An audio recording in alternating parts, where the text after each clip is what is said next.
the ISCM in Markham, Ontario, IT startup operators find out the benefits of going global. We're putting on this event today in partnership with our friends at the National Angel Capital Organization, and we're helping companies understand the importance of going global.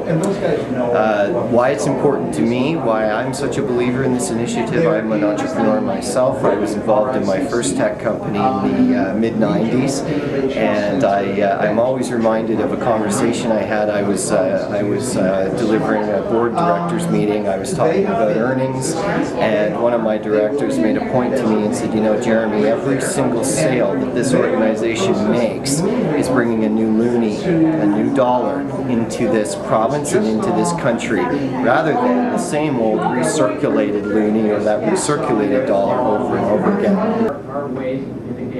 The points that was made early on is you really have to understand why you can be successful in order to understand how to make the right choices. So if you're not successful where you are today, probably going abroad isn't necessarily the best choice, but on the other hand it can be, because sometimes the Canadian market or the North American market isn't actually the best place to start, because the type of customer and the size of customer isn't who you're looking for.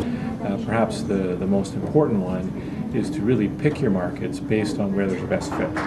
So don't get too hung up on the geography. It's pretty easy to reach most geographies nowadays. So if you were to choose, let's say, New York versus Quebec, you really should be doing it based on which market you think is the one that's more prepared to receive the value that your products are offering. So in the way the question was asked, my answer was, if you're trying to build a global company, it's unfortunately common that you might want to focus more in the US than you would in Canada, just as a general rule, because you need to build that competitive beachhead in a market where typically most of the competitors operate.